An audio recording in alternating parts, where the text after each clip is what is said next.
Queridos, vamos começar hoje a falar alguma coisa acerca de uma vida cristã autêntica, de uma vida cristã saudável, de uma vida cristã poderosa em Deus, uma vida que de fato nos faça cristãos vencedores. Os irmãos sabem que a Escritura, quando fala dos cristãos de uma maneira geral, os classifica em dois grandes grupos, ou em dois grupos. Um grupo dos cristãos que, talvez por negligência sua e por outros fatores que não convém falar agora, pelo tempo, mas cristãos que não conseguirão vencer, são cristãos derrotados no tempo, derrotados pela preguiça, derrotados pela negligência, derrotados pelo pecado, derrotados pelo mundo, e que serão privados do grande desfrute do reino de Cristo em sua manifestação, por ocasião da sua parousia. É o caso lá das parábolas do Evangelho de Mateus, que fala sobre o servo infiel, que fala sobre as virgens loucas, mas também a Escritura nos aponta um outro grupo de pessoas, chamados de cristãos vencedores, ou seja, um grupo menor, mas um grupo que é caracterizado por pessoas que fizeram uso do tempo em que tiveram de oportunidade em suas vidas, de tomar para si a palavra de Deus, e como João ou Ezequiel, como vocês queiram, como aqueles que comem a palavra de Deus, que experimentam essa palavra e assimilam essa palavra no coração, na alma, no espírito, no entendimento, de tal maneira que essa palavra de Deus, que é poderosa para nos salvar, possa nos transformar completamente. A obra de salvação é uma obra divina, é Deus quem opera. Não pense que é impossível que você seja um cristão vencedor, porque pensar isso é considerar que Deus não seja poderoso o suficiente para transformar a sua alma. Agora, é importante sabermos que nós participamos deste processo. Toda a Escritura, sobretudo a neotestamentária, nos convida constantemente ao arrependimento, nos convida a tomar posse da vida eterna, nos convida a desenvolvermos a nossa salvação com temor e tremor, ou seja, há uma participação nossa nesse processo de salvação. E é isso que eu quero falar com vocês, tomando um modelo, tomando um exemplo de pessoa que venceu. Ou seja, é muito bom quando nós falamos de uma vida cristã vitoriosa, nós tenhamos um modelo para quem olhar, mas um modelo de pessoa como nós, com as mesmas limitações que nós, com as mesmas dificuldades, porque homem como nós viveu sobre a terra e cumpriu cabalmente todo o seu ministério, cumpriu toda a sua missão, conforme nós lemos agora. Estamos aqui a falar do apóstolo Paulo. Imagine vocês que 2 Timóteo foi o último escrito do apóstolo, ou seja, depois de 2 Timóteo ele nada mais escreveu. Como ele mesmo diz no capítulo 4 dessa epístola, no versículo 6, ele diz: quanto a mim, estou já sendo entregue, já estou sendo oferecido por libação, e o tempo da minha partida é chegado.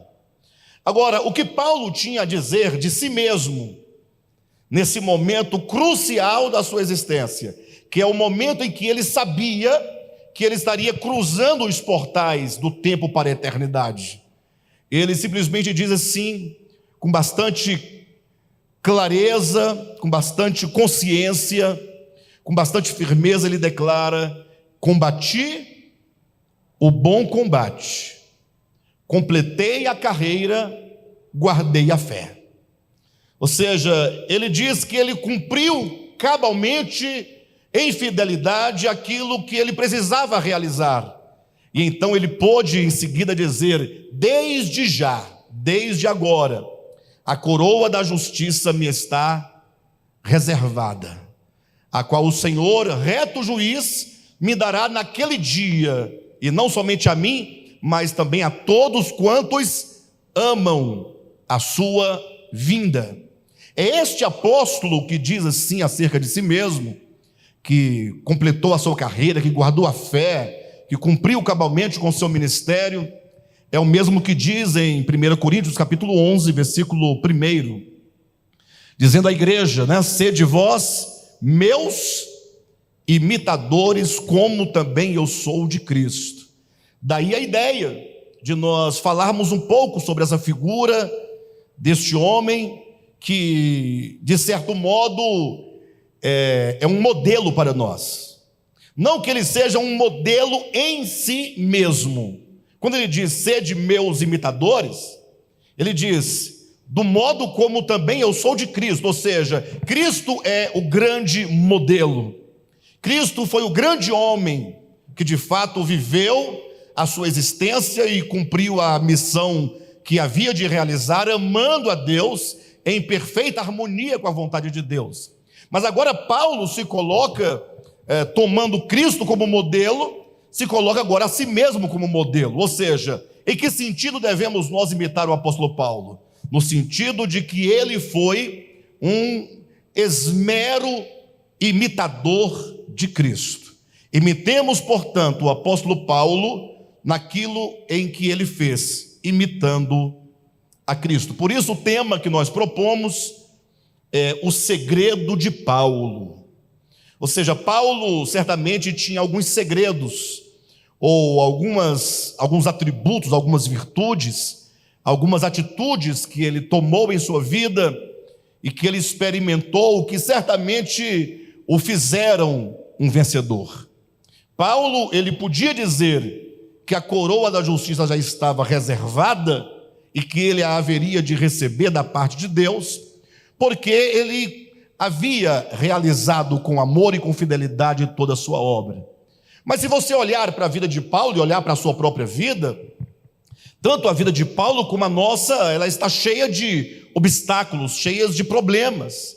A vida é cheia de angústias, cheias de tribulações, cheias de inimigos que procuram todos os dias nos impedir de prosseguir, de avançar, de vencer. E, portanto, olhando para Paulo, nós poderemos encontrar aqui algumas questões que eu acredito que, se levadas a sério, podem nos ajudar, de alguma maneira, a sermos, ou procedermos, ou falarmos como o apóstolo Paulo no final da sua jornada. Amém, queridos? Me acompanhe, portanto, eu vou apresentar aqui esses pontos que eu julgo cruciais. Todos os pontos que vou apresentar estão dentro da história do apóstolo Paulo. Não quero aqui contar a história de toda a história de Paulo, mas eu vou apontar alguns aspectos que eu julgo que são importantes e necessários para uma vida cristã vencedora. Amém? Querem saber? Querem saber quais são esses segredos? E na medida que você for percebendo cada um desses aspectos, vá pensando na sua própria vida, pense um pouco no seu coração. E a primeira característica de Paulo, que consiste em um de seus segredos, é o que nós podemos chamar de amor pela verdade. Qual era a grande força interior? Qual era a grande motivação que impulsionava o apóstolo Paulo a enfrentar toda sorte de dificuldade, toda sorte de problema, e de jamais desistir, de jamais recuar, e de sempre avançar em direção ao alvo? Lembra que ele diz lá no livro de Filipenses, quando ele fala, esquecendo-me das coisas que para trás ficam, e avançando para as que diante de mim estão, prossigo para o alvo, para o prêmio da soberana vocação?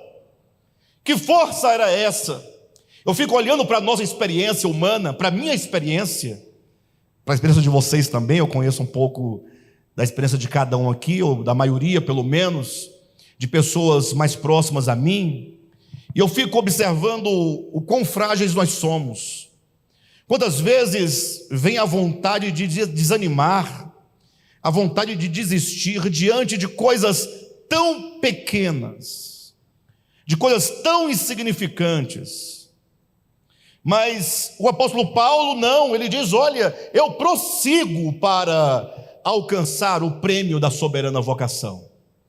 E eu, conversando mais cedo com o Josué sobre esse tema, ele perguntou assim para mim: pastor, o que está nos faltando? Foi isso mesmo? Ou qual é o nosso problema? E isso, queridos, porque nós conversávamos, permita-me colocar nesses termos, está havendo aqui agora em Taguatinga, hoje é o último dia, salvo engano, desde o dia 3, dia 4, dia 5, uma grande festa católica chamada de Pentecostes, uma festa que já acontece há alguns anos. E eu quero ser honesto para vocês, viu? Os crentes falam muito mal dos católicos, né? Vocês sabem, não sabem? Os crentes falam mal dos católicos. Mas eu ousaria perguntar com que autoridade, né? Com que autoridade falamos mal dos católicos? Porque eu sei que repousa aí uma certa ignorância, uma certa falta de entendimento, mas, queridos, olha, a força que eles têm, a fidelidade que eles têm e o fervor que eles têm é muito louvável. Vocês acreditam que hoje eu fui ao parque por volta do meio-dia? Eu estou morando agora bem ao lado do parque, fui dar uma andada por lá para poder esticar um pouco o esqueleto e ver como é que estavam lá as disposições, a festa e tal. Queridos, meio-dia já estava cheio, muita gente lá presente, levando um banquinho, cada um levava o seu banquinho, porque a pessoa que vai, se ela não quiser ficar em pé, ou ela paga para sentar na cadeira que está lá, ou ela leva o seu próprio banquinho. E estava cheio de gente, meio-dia. Eu falei: gente do céu, vai começar essa festa agora. Aí eu perguntei para uma pessoa: que horas começa aqui hoje a festa aqui? Aí falaram: ó, vai começar hoje às 17 horas. Falei: mas a essa hora já estão aqui esperando? É para não perder o lugar. É para não perder o lugar. E as pessoas vindo de todas as direções aqui, da QND, da QNB, da QNA, vindo famílias de pessoas jovens, crianças, adultos, pessoas idosas, cada um com seu banquinho, com a sua marmita, com seu biscoito, com seu salgadinho, com a sua água, para não perder o lugar mais próximo possível de onde seria ou será ministrado a palavra, os louvores e etc. Ou seja, há uma disposição, ainda que falta-lhes, eu imagino, um pouco de compreensão acerca da vontade de Deus, mas também nos falta compreensão acerca da vontade de Deus. Ninguém sabe todas as coisas, todos nós, tanto eles quanto nós, estamos dentro de um mesmo processo, um mais avançado, o outro menos avançado, mas todos de alguma maneira com a sua fé, fazendo a sua caminhada, todos de alguma maneira procurando ascender um degrau na sua espiritualidade. Mas a grande questão é que eles possuem um grande fervor. Interessante, as canções que eles cantam, me parece que depois, como eu estou morando muito pertinho, eu ouço tudo, desde a pregação, os louvores, a afinação de instrumento, a gente ouve tudo lá de casa. Mas imagine que as canções que precedem o louvor principal, eu imagino, queridos, mais difícil de escutar. Mas ninguém estava ali preocupado, estavam todos ali cantando. Ou seja, uma disposição que para aqueles que os criticam, lhes falta. Lhes falta. Falta-nos um fervor, falta-nos uma disposição. E essa disposição, a despeito da visão que temos ou que não temos, é movida pelo amor à verdade. Olhem para a vida de Saulo. Saulo de Tarso, ele tem dois momentos a sua vida, dois momentos principais: Antigo e Novo Testamento. O Paulo do Antigo Testamento, o Paulo da lei, o Paulo fariseu, o Paulo criado aos pés de Gamaliel, Paulo ou Saulo, tanto faz, tá, amados? O nome de Saulo não foi mudado para Paulo quando se converteu, como alguns pensam. Paulo tinha dois nomes porque ele tinha duas cidadanias. Ele era hebreu, enquanto hebreu seu nome era Saulo. Ele era romano, enquanto romano seu nome era Paulo. É certo que num dado momento do ministério de Saulo, ele passa a se chamar Paulo, ou seja, a ênfase é Paulo por causa do seu ministério aos gentios. Mas o Saulo também era Paulo, mesmo antes do caminho de Damasco. Mas de todo modo, quando nós olhamos para a história de Saulo, que seja Saulo de Tarso, o que nós vemos é alguém que desde a infância amava profundamente a verdade de Deus. Agora entenda, amar a verdade não significa que você já tenha a compreensão do que seja a verdade. Amar a verdade não é amar o conhecimento já adquirido depois de todo o crescimento espiritual. Amar a verdade é você saber que existe a verdade, que Deus é a verdade, e que a despeito de qualquer coisa você precisa ter em consideração que a verdade é que muda as nossas vidas. Basta que nós leiamos, por exemplo, Filipenses capítulo 3. Vamos abrir a escritura neste momento. Quero que vocês leiam comigo. Capítulo 3 de Filipenses. E aqui o próprio Paulo, ele conta a sua trajetória em relação à verdade. E aí eu poderia fazer aqui uma pergunta para que você pense acerca sobre o amor da verdade, ou o amor à verdade. A pergunta que eu faço é: nós do DEVAP, vamos reconhecer isso, temos aí uma certa ânsia e uma certa alegria em relação à verdade, porque o Senhor nos deu a graça de compreender muitas coisas, fala a verdade. De certo modo nós nos gloriamos, né?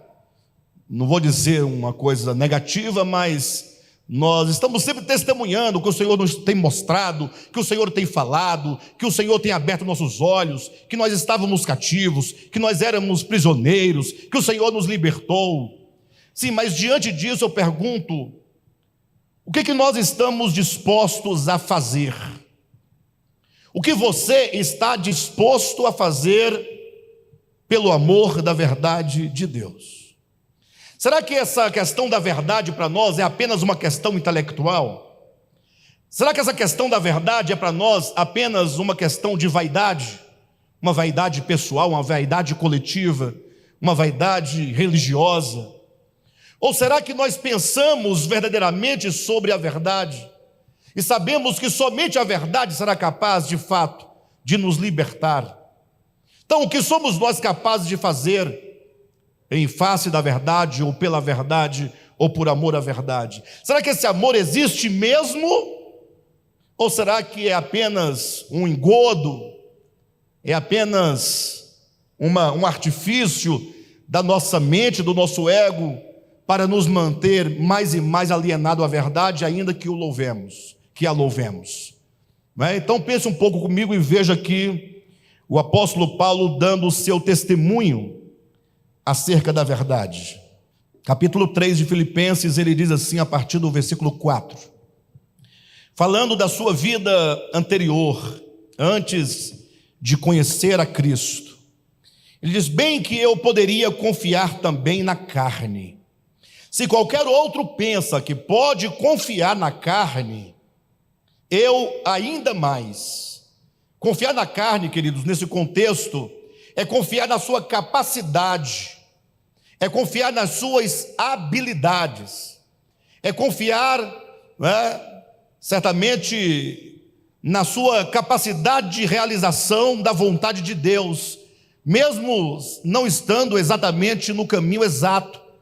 Mas ele diz assim: olha, se qualquer pessoa se julga apóstolo, se julga um homem de Deus, um pregador, eu muito mais do que qualquer dessas pessoas, E aí ele começa a apresentar o seu currículo, demonstrando que desde sempre ele foi alguém exemplar. E aí ele começa a dizer no versículo 5, circuncidado ao 8º dia.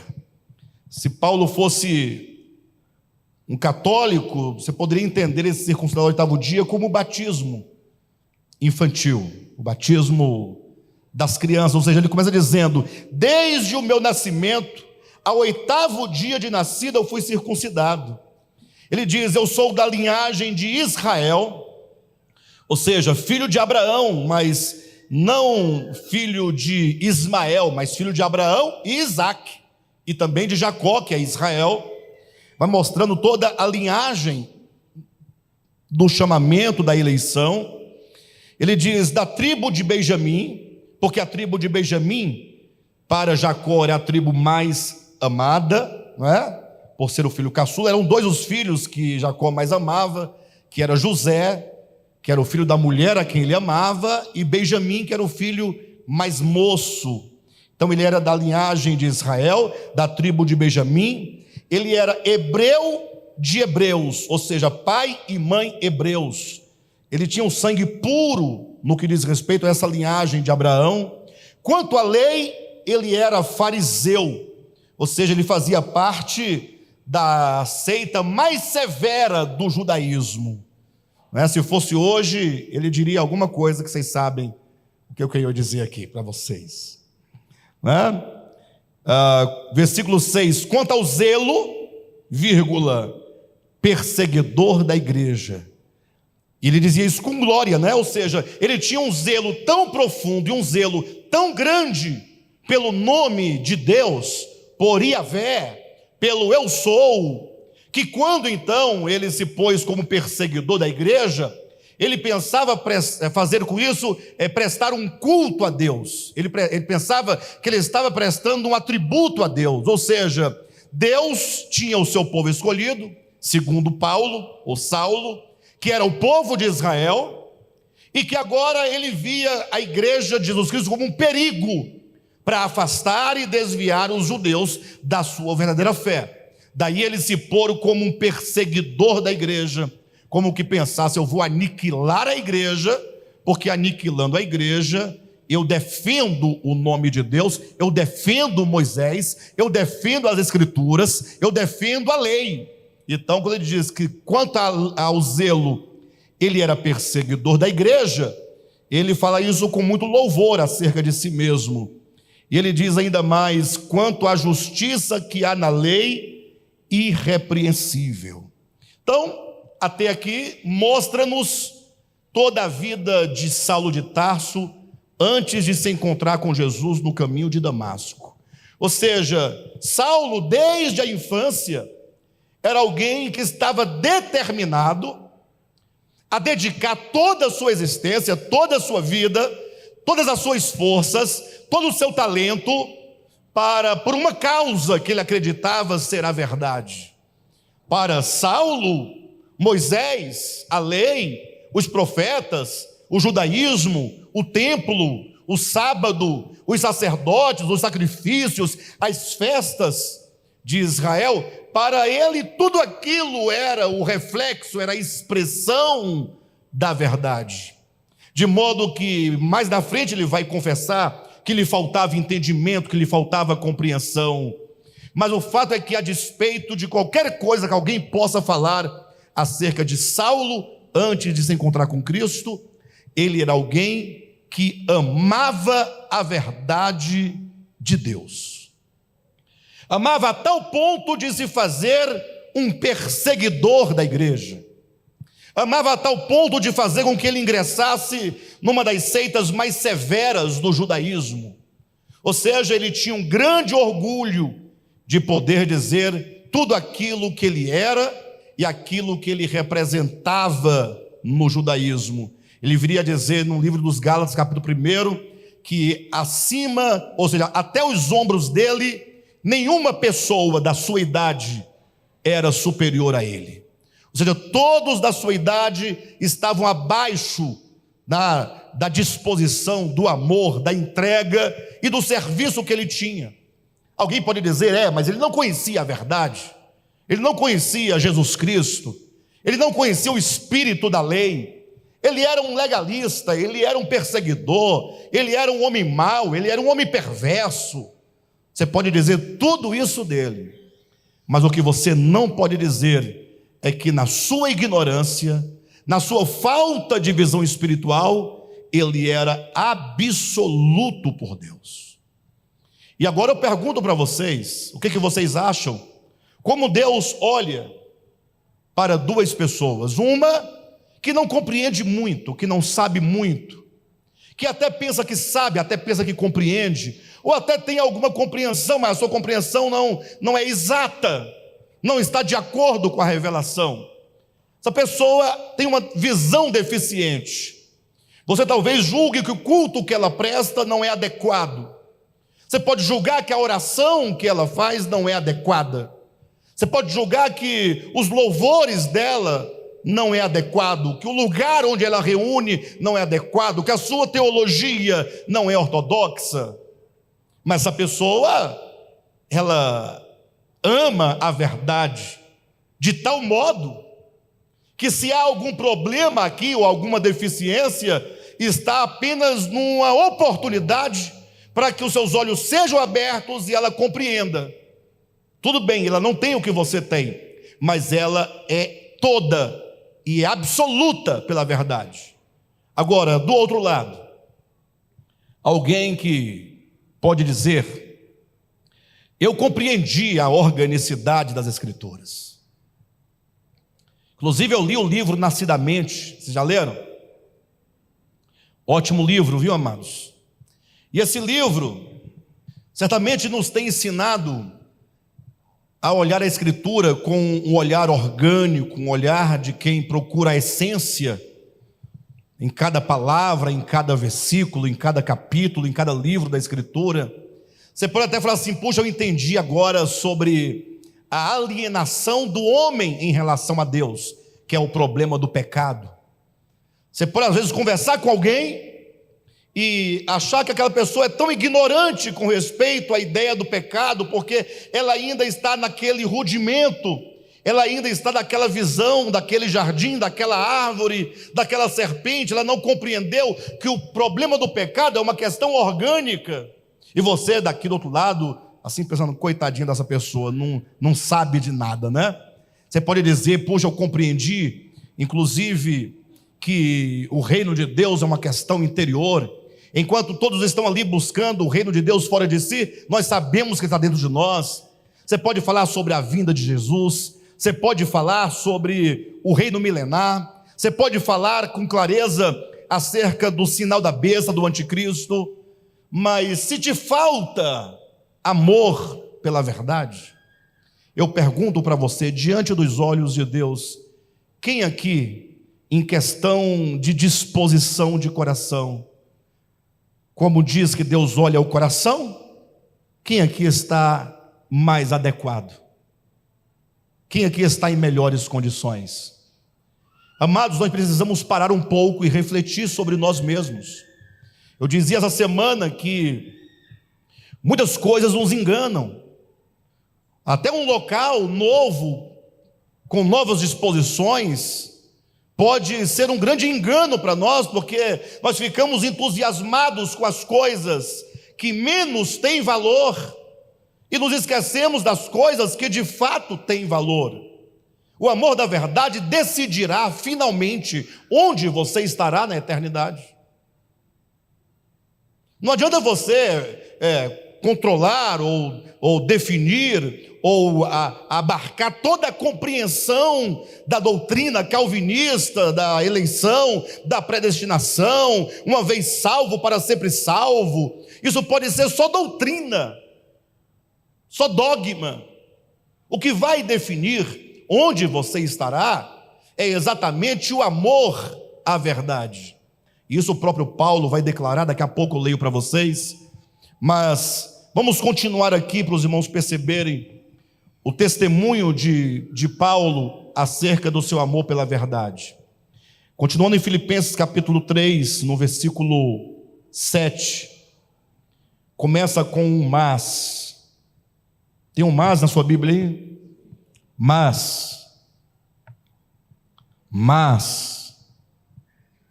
o quanto que uma palavra faz a diferença, não? Imagine você na condição de Saulo. Vamos separar aqui a minha direita e a minha esquerda. A minha esquerda, Saulo falando de si mesmo, ele fala: olha, eu, Saulo de Tarso, circuncidado ao 8º dia. Ele era um religioso, sim ou não? Da linhagem de Israel, ele era um bem-aventurado. Da tribo de Benjamim, ele era um preferido. Olha como ele vai colocando a situação com respeito à sua denominação. Ele era fariseu, tinha orgulho de falar fariseu. Hoje a palavra fariseu soa estranha para nós, ela soa um pouco pejorativa, porque hoje em dia quando você quer xingar uma pessoa de falsa, de hipócrita, você fala: seu fariseu, não é? Mas naquele tempo isso era uma glória. De que igreja você é? Eu sou da igreja dos fariseus. Seria assim: eu sou da Deus é amor. Rigorosa quanto aos usos e costumes. Ou eu sou da Assembleia de Deus de Madureira de 20 anos atrás, porque hoje mudou muito, que era aquele rigor austero, né? Muito rigor, né? Ou seja, são características de grupos de pessoas que levam muito a sério aquilo em que acreditam. Não estamos aqui fazendo nenhum juízo de valor, estou falando da austeridade com que levam adiante a sua fé, chega ao extremo da sua fé. Então ele dizia positivamente: eu sou fariseu, e com respeito à sua disposição em defender a verdade e o nome de Deus, perseguidor da igreja. Em outras palavras, ele podia dizer: vocês tudo aí dizem que ama a verdade, mas só quem a defende verdadeiramente sou eu. Eu a defendo a ponto de impedir o crescimento de qualquer seita que porventura coloque em risco o nome do nosso Deus e a nossa lei, o nosso legislador, que é Moisés. Então, olha só o que ele estava dizendo. Ele não era desculpe a expressão, mas é uma expressão muito coloquial, ele não era um Zé Ninguém, não era alguém sem status, sem conhecimento, não, ele era grande na sua religião. Agora, quando chegamos no versículo 7, começa com um mas. Quanto ao zelo perseguidor da igreja, quanto à justiça que há na lei, irrepreensível, mas. Esse mais significa, sabe o que, queridos? Ele agora vai mostrar como que ele vai mudar completamente de vida. Ele vai mudar completamente a sua visão. Ele vai buscar em si todas as suas forças para abandonar por completo tudo aquilo que outrora para ele era lucro.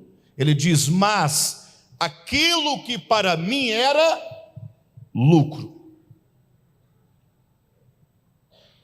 aquilo que para mim era lucro. Você sabia que a sua condição, mesmo no DEVAP, pode ser isso que ele chama de para mim, o que para mim era lucro? Porque se você está simplesmente ostentando uma visão, uma perspectiva teológica que para você é adequada, mas se você não tem compromisso real no coração com essa verdade, isso pode ser o teu grande engano. Porque nós não somos chamados para servir a dogmas, nós não somos chamados para servir a conceitos. Ah, pastor, mas os conceitos estão corretos. Sim, mas os conceitos são apenas um mecanismo pedagógico, instrumental, linguístico, para que você compreenda questões que acontecem dentro de você. Por exemplo, quando você compra, digamos, um aparelho de som, e ali vem um manual, não é? Você lê o manual? Imagino que você lê o básico do manual, você não danificar o seu aparelho. Mas para que serve aquele manual? Não é apenas para te falar como você vai se relacionar e como você poderá extrair o melhor daquele som que você comprou? E aí, logo que você compreendeu, aquele manual vai para onde? Para uma gaveta. E aí você vai usufruir daquele bem que você adquiriu. Colocar o som para funcionar, vai fazer a equalização, dosar ali os graves, os médios, os agudos, colocar aquela música que você gosta, que te impacta, e você então vai entrar naquela catarse de ouvir aquela música com tudo o que ela pode oferecer, mediante aquele som, porque ninguém merece ouvir uma música sem grave, sem aquela pancada, né, irmãos? Ou você vai deixar guardado aquele som, vai se privar daquela experiência para ficar dizendo: puxa, vocês não sabem o que está no manual. Gente, o manual diz que o grave é uma delícia, mas que para isso você terá que... Você fará isso? Mas sabia que nós cristãos fazemos? Sabia que nós ficamos falando da cruz de Cristo? Louvando, elogiando, lustrando a história, mas relacionamento mesmo, às vezes nós não temos. Somos preguiçosos, somos ainda muito lentos. Parece que é uma coisa tão distante, tão longe.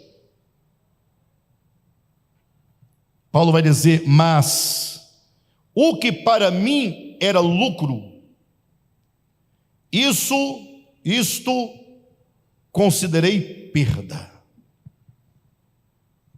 O que aconteceu com Saulo?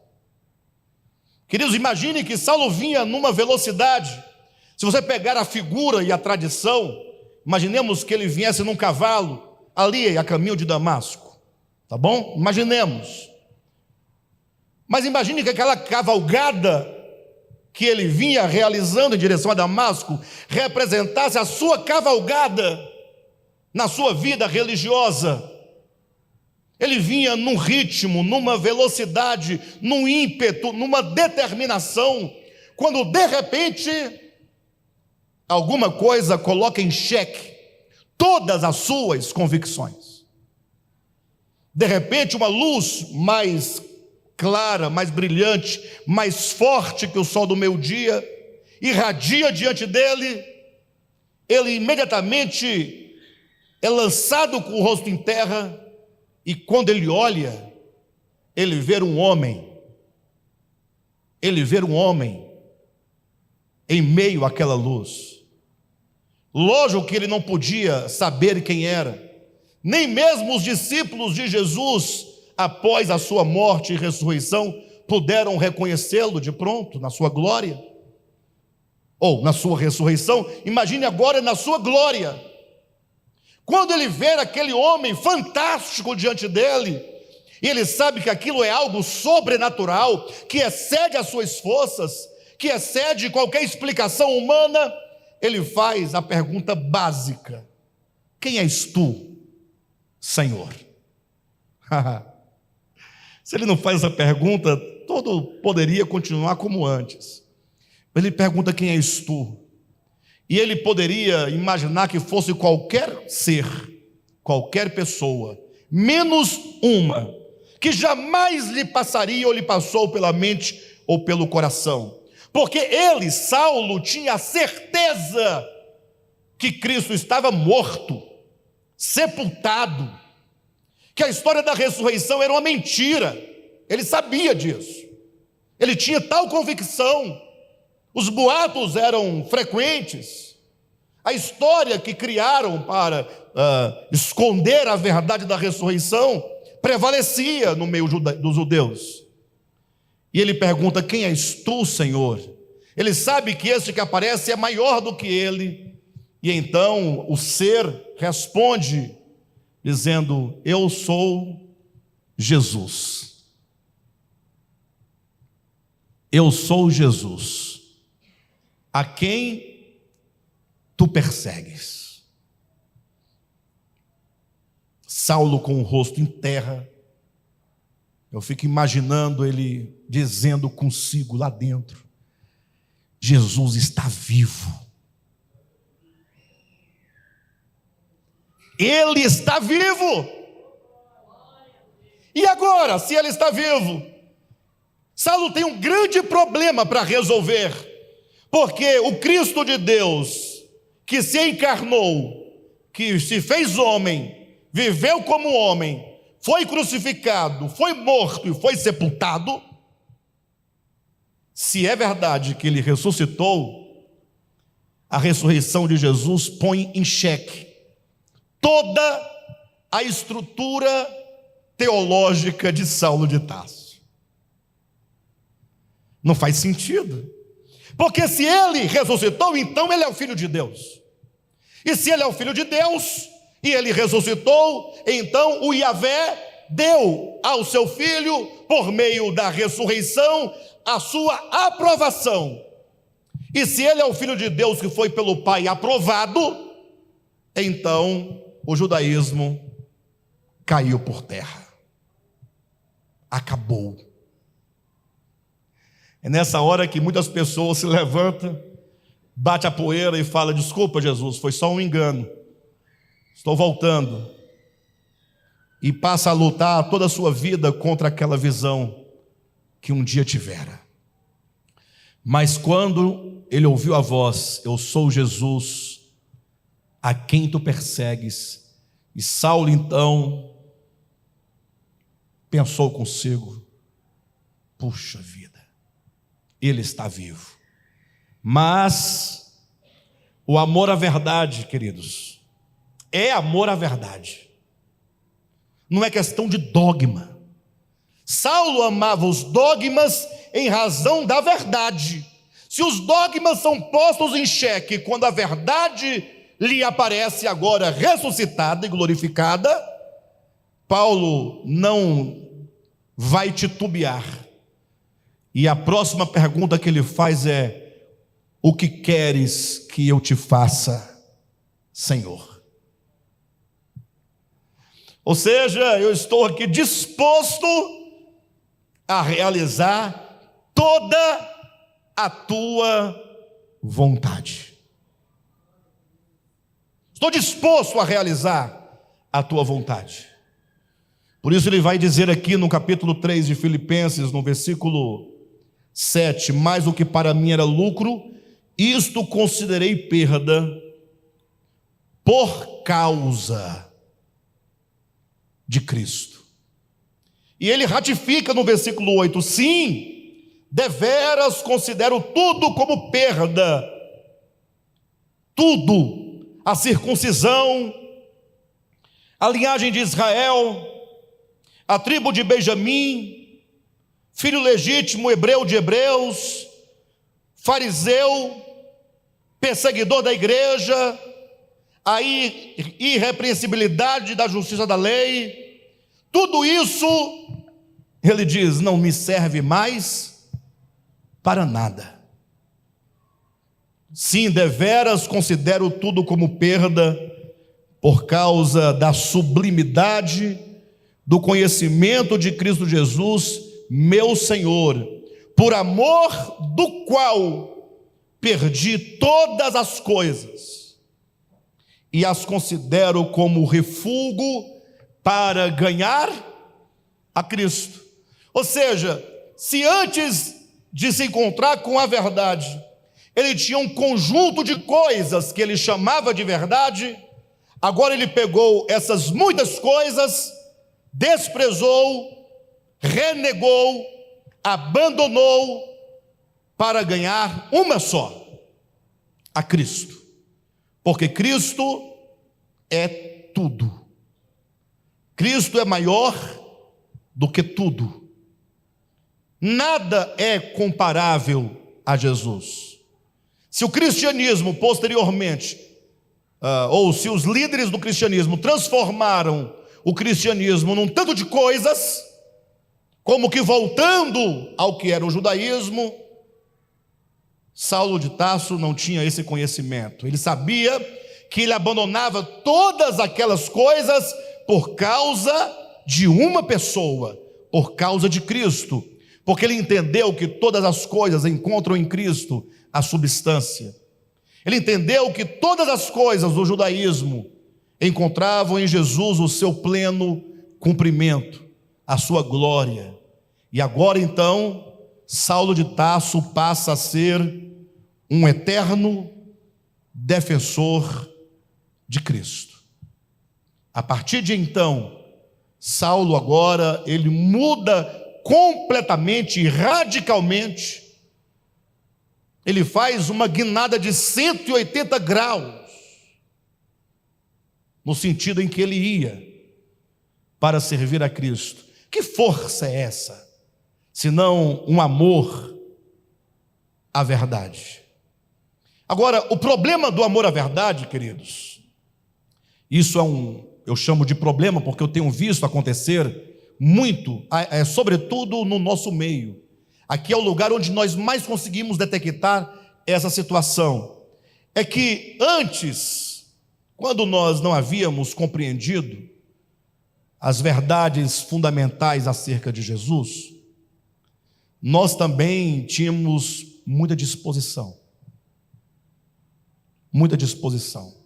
Eu me recordo que eu ia para vigílias, toda sexta-feira eu ia para a vigília, toda sexta-feira, isso era de praxe. Imagine só, umas 8 pessoas, às vezes 9 pessoas, e a Silvia está ali, não me deixa mentir, se eu mentir ela pode falar, vocês vão achar um pouco exagerado, mas é um fato. 7 pessoas, às vezes 8 pessoas, dentro de um Fusca, um Fusquinha. Fusquinha era o Fusquinha do pastor Gilberto. Então, um grupo de jovens entrava naquele Fusquinha, ficava um em cima do outro, literalmente, e nós íamos para o monte orar. Por volta de 10, 10h30 da sexta-feira, estávamos descendo em direção ao monte, e não esperávamos chegar ao monte para começar a orar. Começávamos mesmo, era dentro do Fusca. Verdade. Meus irmãos, e pensa num fogo. Descia cada labareda nesse Fusca. Bastava que começássemos a cantar aquela canção. Jerusalém, que bonita é, ruas de ouro, mar de cristal. Por essas ruas de ouro eu andarei, ruas de ouro. Vem, vem, vem, Espírito divino. Ai, não. Quando eu falava vem, vem, vem, ele vinha mesmo.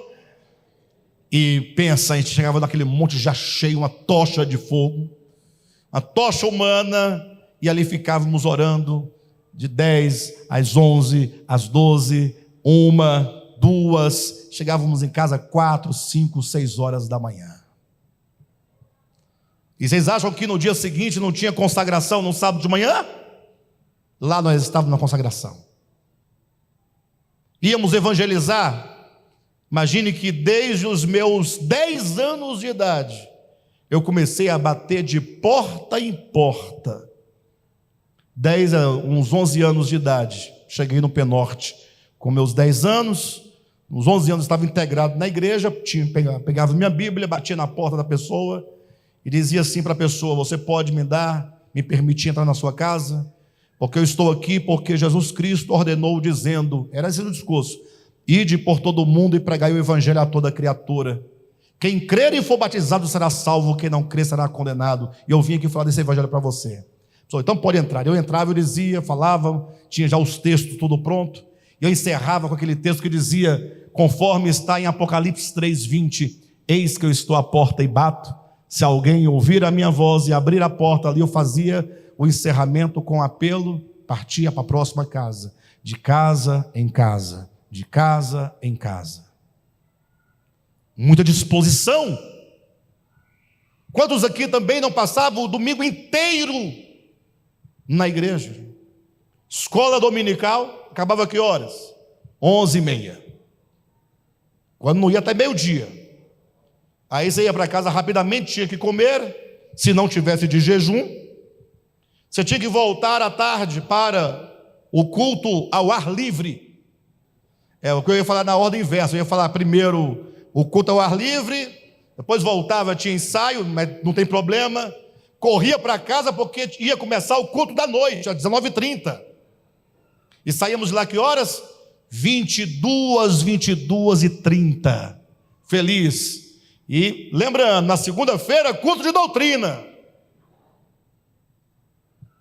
E nós íamos na segunda, íamos na terça, na quarta, na quinta, na sexta.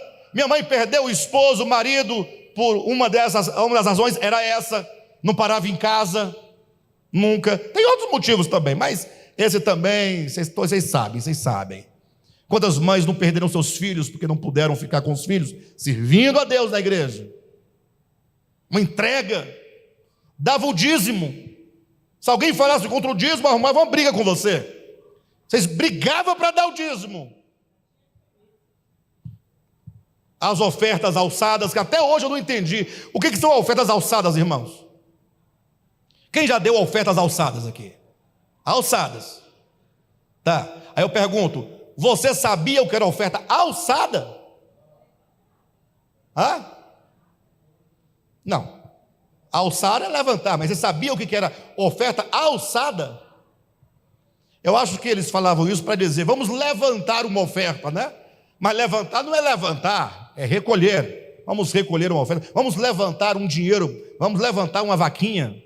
Então não é levantar. A oferta alçada do Antigo Testamento é quando o sacerdote pegava o molho das ofertas e fazia o movimento, alçando, oferecendo a Deus. O molho das primícias representava o Cristo ressurreto, ele alçava no sentido da ressurreição. Não tem nada a ver com a oferta, mas a gente dá uma oferta alçada. Aí depois inventaram a oferta das primícias. Bacia? Você falou bacia? Oferta da bacia? É. Daí vocês tiram, né? Aí vinha as primícias.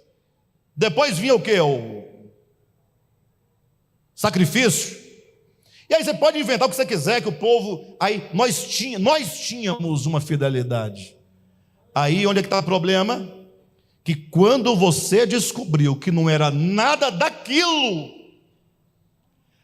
ai, como você ficou feliz, que maravilha, não é nada daquilo. Estamos livres dos gafanhotos, graças a Deus. Aí você agora diz assim, eu conheço a verdade. Você fala assim, que verdade? É que não precisa dar dízimo, coisa nenhuma. Nada de oferta alçada, nada de primícia, nada de compromisso, nada. Você agora se vê livre. Aí você vai para o extremo.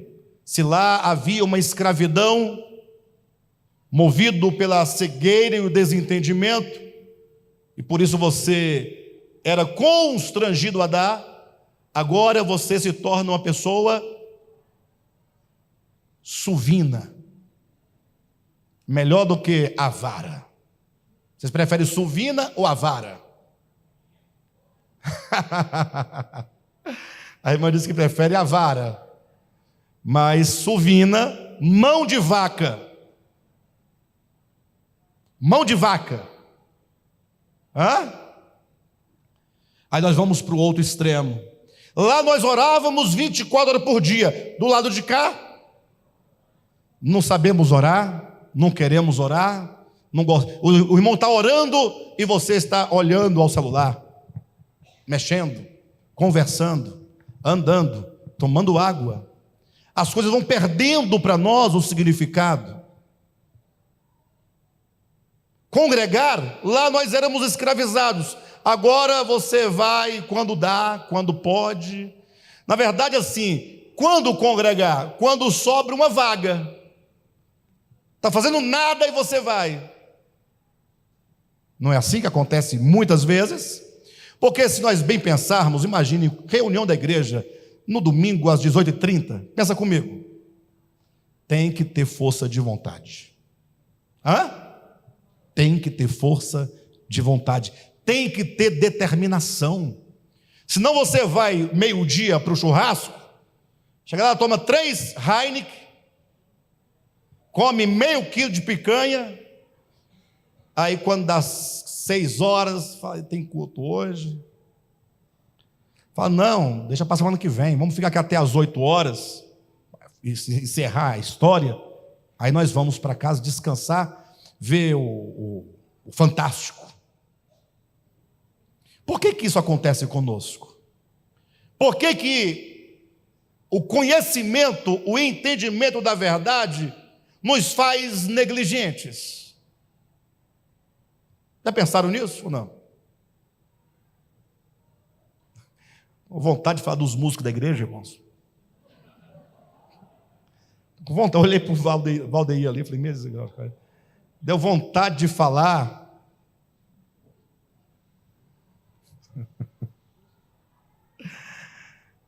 Jesus. Nossos músicos aqui, que eu vou falar, tá, amados? Com muito amor, viu? Muito amor. Mas assim, são louváveis também, tá? Tem o crédito e tem o mérito deles também. Temos que colocar a coisa certa, né? Coisa certa. Nós, os músicos chegaram aqui na igreja, todo mundo cativo, escravo. Vieram de lá, né? Não pode tocar isso, não pode tocar ali, não pode... Irmão, se liberta em nome de Jesus. Vocês são músicos. O que o marceneiro faz? Móveis de madeira. O que o dentista faz? Arranca dente. O que o professor faz? Ensina. O advogado defende. O médico, cirurgia. E o músico? O músico toca ou canta. O músico passa a vida inteira, desde pequenininho. Dó, ré, mi, fá, sol, lá, si, dó, sol, fá, mi, ré, dó, dó, sol, dó.